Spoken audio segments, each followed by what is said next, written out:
आज हम लोग चैप्टर 1 रियल नंबर अर्थात वास्तविक संख्या जो क्लास 10th का है, इसमें टाइप 1 संख्या पर आधारित प्रश्नों को हल करेंगे। सबसे पहले हम लोग संख्याओं के कुछ परिभाषा के बारे में समझेंगे। उसके बाद फिर हम लोग पिछले साल जो पूछा गया सवाल है उन सभी को हल करेंगे, अर्थात PYQ को हल करेंगे। आप लोगों को जानकारी के लिए बता दें कि इस चैनल पर अब तक बिहार बोर्ड के जितने भी पिछले वर्ष के एग्जाम के क्वेश्चन पूछा गया उन सभी का इसमें प्रत्येक सब्जेक्ट का बारी बारी से टाइप वाइज सॉल्यूशन किया जाएगा। अर्थात यदि आप लोगों को लगे कि ये हमारे द्वारा बताया गया जो जानकारी वो महत्वपूर्ण है तो चैनल को सब्सक्राइब और लाइक करने का कृपा करें। तो चलिए हम लोग आगे बढ़ते हैं। पहला हमारा है वह सम संख्या इवन नंबर किसे कहते हैं। तो डिफिनेशन छोटा सा याद रखना है, जो 2 से पूर्णतः भाग लगे उसे हम क्या कहेंगे, सम संख्या कहेंगे। तो सबसे छोटा सम संख्या 2 होता है और सबसे बड़ा जो होता है वो मालूम नहीं है। तो सम संख्या होता क्या है, जैसे कोई संख्या 8 दिया गया है, क्या ये 2 से कटेगा, तो कट जाएगा 4 दूना 8, इसलिए ये 4 क्या होगा, सम संख्या होगा। लेकिन यहीं पर 5 रहता और 2 से भागा देते तो ये कटता क्या, नहीं कटता, इसलिए क्या हो जाएगा, ये विषम संख्या हो जाएगा। तो सिंपल सा आपको याद रखना, जो 2 से पूरी तरह से भाग लग जाए वो सम संख्या, और जो 2 से भाग ना लगे वो क्या हो जाएगा, विषम संख्या कहलाएगा। तो यहाँ दिया गया परीक्षा, जो 2 से पूर्णतः विभाजित ना लगे या भाग ना लगे वो क्या कहलाएगा, विषम संख्या। तो सबसे छोटी विषम संख्या वो 3 होती है, और सबसे बड़ी विषम संख्या तो लिखेंगे मालूम नहीं। या आपको पूछ दे कि सबसे बड़ी सम संख्या, तो बोलेंगे मालूम नहीं। आपको ध्यान देना है, इस बात को ध्यान देना है कि 2 लगातार सम संख्या या विषम संख्या का अंतर हमेशा 2 होता है। आप 2 लगातार सम संख्या लीजिए कोई भी, जैसे 4 के बाद क्या आएगा 6, तो ये दोनों के बीच का अंतर कितना का है, तो ये दोनों के बीच का अंतर 2 होगा। ठीक उसी प्रकार से कोई विषम संख्या लीजिए लगातार, जैसे 3 और 5, तो ये दोनों का बीच का अंतर भी क्या है, 2 का अंतर है। तो वही कह रहा है कि 2 लगातार सम संख्या हो या विषम संख्या हो, अंतर यानी घटा हमेशा 2 ही होगा। जैसे 2 और 4 का अंतर 2 है, ठीक उसी प्रकार 3 और 5 का अंतर भी क्या है, 2 है। नेक्स्ट है प्राकृतिक संख्या या नेचुरल नंबर किसे कहते हैं। तो गिनती की संख्या जैसे 1 2 3 4 5 या शून्य से बड़ी संख्या को प्राकृतिक संख्या कहते हैं। 2 बात याद रखना है, गिनती का जो संख्या है, गिनती वाला जो संख्या है वो क्या है, आपका प्राकृतिक संख्या है, या 0 से बड़ा होना चाहिए, 0 से बड़ा होना चाहिए। ऑब्जेक्टिव में पूछ देगा कि प्राकृतिक संख्या होती है तो 0 से बड़ा। तो देखिए सबसे छोटा प्राकृतिक संख्या 1 है और सबसे बड़ा अनंत अर्थात मालूम नहीं है। पूर्ण संख्या होल नंबर किसे कहते हैं, तो 0 सहित गिनती की संख्या को पूर्ण संख्या कहते हैं। 0 सहित मतलब क्या हुआ, 0 1 2 3 ऐसे करके आपको गिनती करना है, यानी 0 को लगा करके, तो क्या कहलाएगा, पूर्ण संख्या कहलाएगा। जैसे 0 1 2 3 4 डॉट डॉट अनंत। तो आपको याद रखना सबसे छोटा पूर्ण संख्या 0, सबसे छोटा प्राकृतिक संख्या तो 1। पूर्णांक किसे कहते हैं, तो किसी संख्या को जब हम प्लस और माइनस दोनों रूपों में लिखते हैं, जैसे ये मेरा 1 प्लस में है, फिर यही मेरा माइनस में लिख देंगे, तो ये दोनों ही क्या कहलाएगा, पूर्णांक कहलाएगा। दोनों ही क्या कहलाएगा, पूर्णांक कहलाएगा। इस बात को आपको ध्यान रखना है। अगला संख्या भाज्य संख्या कंपोजिट नंबर किसे कहते हैं, जिसके 2 से अधिक अपवर्तक हो, अर्थात जिसको भागा देने पर 2 से अधिक संख्याओं से भागा दिया जा सके उसको क्या कहेंगे, आपका भाज्य संख्या। जैसे 4 को आप यहाँ पर हम लोग रब करते हैं, 4 को आप किससे भगा दे सकते हैं, आप 4 को 2 से भगा दे सकते हैं, ठीक है। फिर 4 को आप क्या कर सकते हैं, 1 से भगा दे सकते हैं 4 को। फिर क्या कर सकते हैं, आप 4 को 4 से भी भगा दे सकते हैं। अर्थात इसका अपवर्तक कितना हो गया, 2 1 फिर 4, अर्थात 3 अपवर्तक इसका टोटल है। कहने का मतलब जो क्या कैसे आपको बताएं जो आसानी से समझ में आए। चलिए यहाँ एक और देख लीजिए, जैसे 6 है, ये कौन कौन संख्या, कम से कम ये नहीं, अधिक से अधिक आपका ये 2 से अधिक संख्याओं से भाग लगना चाहिए।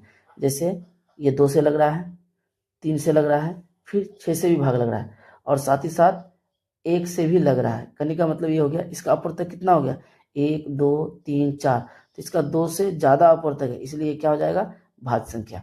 2 से कम होगा तो दूसरा संख्या हो जाएगा, ठीक है। और आते हैं अभाज्य संख्या या ऋण संख्या। इस बात को और एक बात याद रखिएगा, भाज्य संख्या को यौगिक संख्या भी कहा जाता है, भाज्य संख्या को यौगिक संख्या भी कहा जाता है।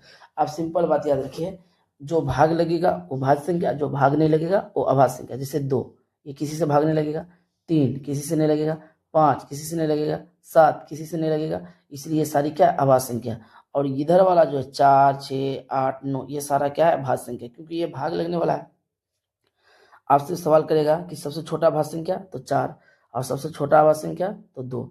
2 एकमात्र क्या है, 2 एक सम अभाज्य संख्या, एकमात्र सम अभाज्य संख्या है 2। इस बात को याद रखिएगा। सअभाज्य संख्या को प्राइम नंबर किसे कहेंगे, जिसका महत्तम समावर्तक क्या हो 1 हो, जिसका महत्तम समावर्तक 1 हो क्या कहलाएगा सअभाज्य संख्या कहलाएगा। या एक मस किसका होता है तो सअभाज्य संख्या का। जुड़वा अभाज्य संख्या या द्विअभाज्य संख्या किसे कहेंगे, दो अभाज्य संख्या का वैसा जोड़ा जिनका अंतर 2 है। जैसे यहाँ देखिए 3 ये क्या है अभाज्य संख्या, 5 भी क्या है अभाज्य संख्या, और ये दोनों का अंतर कितना का है 2 का। उसी तरह से 5 और 7 दोनों अभाज्य संख्या है और इसका अंतर कितना है 2, इसलिए ये जुड़वा अभाज्य संख्या होगा। अब आते हैं परिमेय संख्या या रेशनल नंबर किसे कहते हैं, वैसी संख्या जो पी बाई क्यू के रूप में सरलतम रूप में हो, जहाँ क्यू का मान क्या 0 नहीं होना चाहिए। जैसे 3/4 ये परिमेय संख्या है, 5/7 ये भी परिमेय संख्या है, 22/7 ये भी परिमेय संख्या है। यहाँ नोट देखिए क्या बोला है, परिमेय संख्या का दशमलव प्रसार शांत और अशांत दोनों हो सकता है। इस बात को याद रखिएगा, परिमेय संख्या का दशमलव प्रसार कैसा होता है तो शांत और अशांत दोनों होता है। अपरिमेय संख्या किसे कहते हैं, जो परिमेय संख्या ना हो, अर्थात जिसको पी बाई क्यू के रूप में लिखा ना जा सके। जैसे जहाँ क्यू का मान 0 नहीं होना चाहिए, जैसे √2 √3 √5 पाई/2 ये सारा क्या है आपका अपरिमेय संख्या है। इसको थोड़ा ध्यान से समझिएगा और समझा देते हैं। जैसे मान के चलिए कोई भी संख्या है ऐसे रूट के अंदर रहे और उसका पूर्ण वर्गमूल ना निकले, जैसे 3 ये 3 है, क्या इसका पूर्ण वर्गमूल निकलेगा नहीं, इसलिए क्या हो जाएगा अपरिमेय संख्या हो जाएगा। ठीक उसी प्रकार से √4 इसका वर्गमूल निकल जाएगा 2, तो ये आपका अपरिमेय संख्या नहीं होगा, ये क्या हो जाएगा परिमेय संख्या या प्राकृतिक संख्या होगा।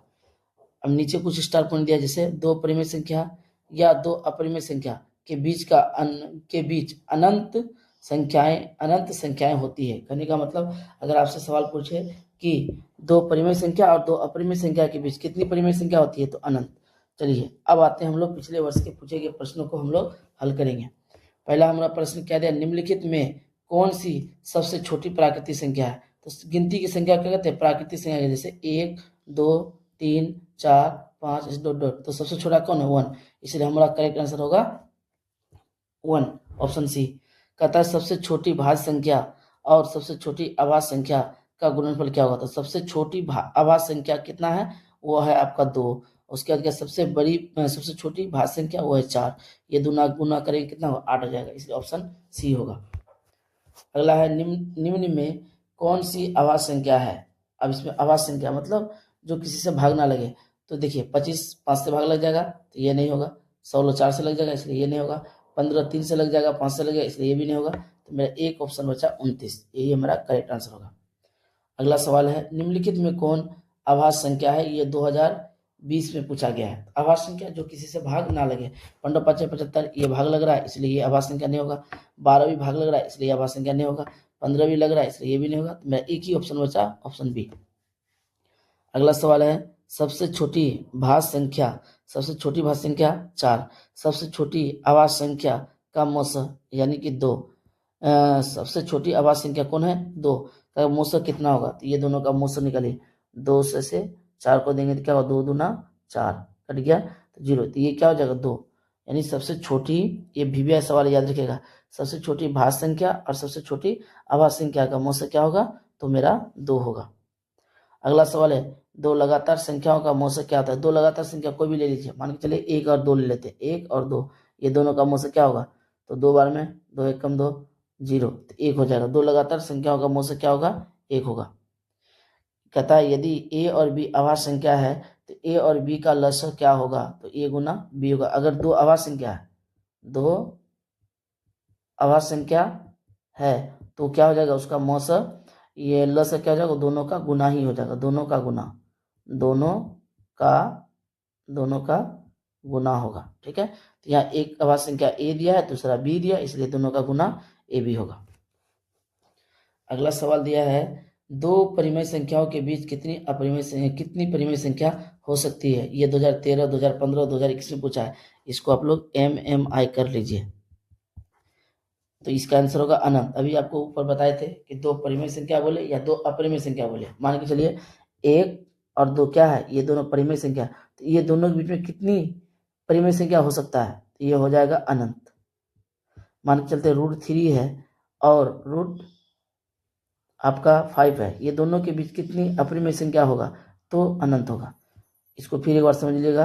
अगर मान के चलिए एक परिमेय संख्या है, दो भी परिमेय संख्या, तो ये दोनों के बीच में कितनी परिमेय संख्या होगा, तो अनंत। चलिए, निम्नलिखित में कौन सी अभाज्य संख्या है। अभाज्य संख्या मतलब जो किसी से भाग ना लगे। 8 से 56 ये भाग लग रहा है, इसलिए 9 ही होगा। 7 5 35 ये भी भाग लग रहा है। 9 27 ये भी लग रहा है। एक ही संख्या है जो भाग नहीं लग रहा, वो है ऑप्शन सी। सअभाज्य संख्याओं का मौसा क्या होता है, ऊपर बताए थे। सअभाज्य संख्याओं का मौसा होता है 1। ये हमारा करेक्ट आंसर है। ये 2021 में पूछा गया है। अगला है, यदि P और Q दो अभाज्य संख्या है तो उनका मौसा होगा, तो उनका मौसा दो अभाज्य संख्याओं का मौसा कितना होता है, तो 1 होता है। दो अभाज्य संख्याओं का मौसा कितना होता है, 1 होता है। निम्नलिखित में कौन सा युग्म सअभाज्य संख्या है, यानी जिसका मौसा 1 हो, यानी कोई गुणनखंड ना हो। तो ये दोनों में कॉमन आ रहा है, 2 कॉमन आ जाएगा इसमें। आपका ये आपका नहीं होगा, ये भी आपका नहीं होगा, ये भी नहीं होगा। मेरा करेक्ट आंसर क्या होगा, ये वाला। जैसे ये देखिए, ये संख्या भाग लग जाता है, वह 7 से भाग लगेगा, ये भी 7 से भाग लगेगा, इसलिए ये नहीं होगा। ये दोनों के बीच में करने का मतलब 14 और 35 के बीच में कॉमन आ जाएगा 7, बट 13 और 52 में भी कॉमन आ जाएगा। 21 और 84 में कॉमन आएगा, बट बी नंबर 18 और 25 में किसी प्रकार कॉमन नहीं आएगा, इसलिए यही मेरा करेक्ट आंसर होगा। अगला सवाल है, निम्नलिखित में से कौन यौगिक संख्या है। यौगिक संख्या दूसरा नाम बताए थे भाज्य संख्या। यौगिक संख्या का दूसरा नाम भाज्य संख्या, यानी जो भाग लग जाए। तो जैसे 11 ये भागने लगेगा, उसके बाद 31 नहीं लगेगा, 41 नहीं लगेगा, 27 यही भाग लगेगा, इसलिए यही करेक्ट आंसर होगा। दो लगातार सम संख्याओं का मौसा क्या होता है। दो लगातार सम संख्या, माने के चलिए आपका 4 और 6 है, इसका मौसा क्या हो जाएगा, एक बार देंगे तो 4 आपका आ जाएगा 2, 2 से 4 को देंगे तो 2 दूना 4, तो 2 आएगा मेरा। दो लगातार सम संख्या का मौसा 2 होता है। दो लगातार विषम संख्याओं का मौसा क्या, विषम संख्या यानी 3 और 5 ले लीजिए, एक बार में 3 2 आ जाएगा, 3 फिर 2 एकम 2 1, तो मेरा आंसर क्या आएगा, 1 आंसर आएगा। तो उम्मीद करते हैं कि ये आपको समझ में आया होगा। अगर कोई प्रश्न आपको समझने में दिक्कत हुआ होगा तो आप उसको कमेंट में उस प्रश्न का नंबर कमेंट में लिख दीजिएगा, और उसको हम अगले वीडियो में फिर दोबारा से समझा देंगे। इसी की बात के साथ आपसे विदा लेंगे finally. So thank you very much, all the best. जय हिंद, जय भारत।